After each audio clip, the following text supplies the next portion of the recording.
Ako po si Jamaica Niña Argagto ng Barangay Bagani, Tokgo. Ako po ay nasa Grade 10 Section Wavelight ng Candon National High School. Sa hindi inaasahan na pagkakataon ay nabuntis ako habang ako ay nag-aaral.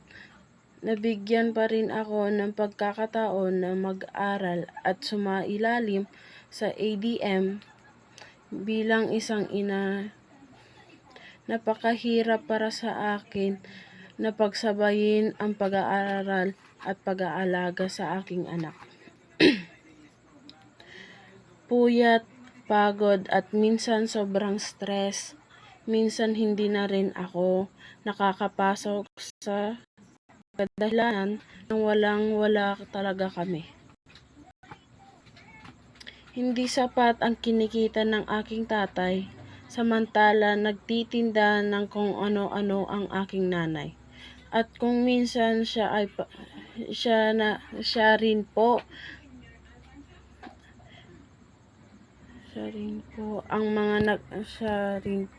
ang nag-aalaga sa aking anak habang ako ay nag-aaral.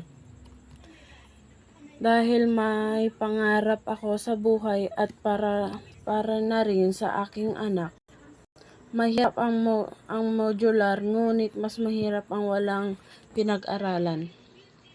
Iba pa rin kasi pag nasa school ka at andun natutut. Malaki ang tulong sa aking ATM na ipagpatuloy ko ang aking pag-aaral habang nag-aalaga ng aking sanggol.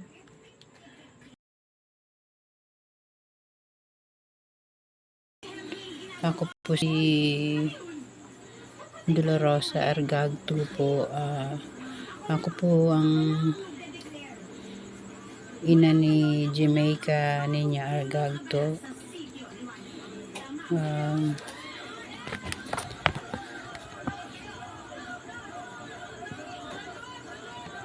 Siya po ay nag-aaral sa Candon National High School, Grade 10, Section sa Wavelight. Ako po yung nagpapasalamat unang-una sa principal, sa mga teacher na tumutulong po sa aking anak. Ako po yung nagpapasalamat sa inyong lahat kasi po binigyan niyo po ng pagkakataon yung anak ko. Nabigyan siya ng chance na makapag-aral. Tinanggap niyo po kahit ganun po naging sitwasyon niya. Bilang ina po, wala po akong gusto kundi po yung makapag-aral po sila, makapagtapos para na rin po sa kanilang kinabukasan. Lalong-lalo na po sa sitwasyon ng anak ko. Naranasan niya na po yung ganito na may anak na siya ang aga-aga. Kaya po ako po yung nagpapasalamat. Binigyan niyo po siya ng pagkakataon na sumailalim sa ADM bilang isang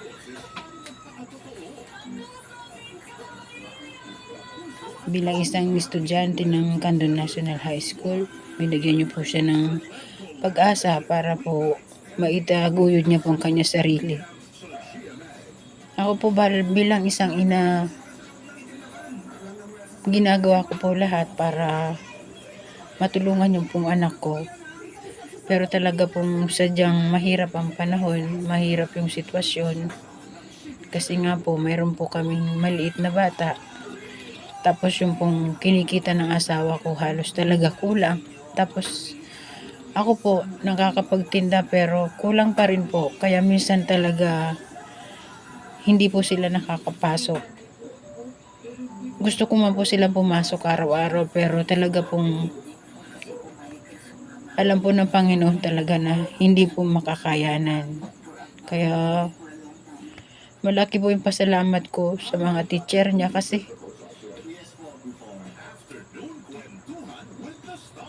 andyan po kayo para sumuporta sa kanya. Inuunawa niyo po yung sitwasyon niya. Pero po pinipilit po namin na talagang magampanan niya bilang isang estudyante ng Candon National High School.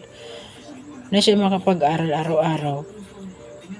Kaya malaki po yung pasalamat ko kasi po binigyan niyo po siya ng chance sa makapag-module. Alam ko pong nahihirapan siya pero sabi ko po sa kanya kailangan niya po mag-aral talaga para po sa kinabukasan niya, para po sa anak niya.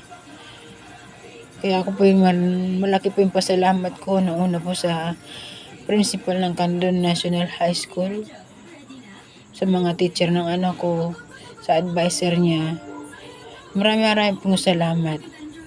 Magpalain po kayo ng Panginoon. Yun lang po, maraming salamat po.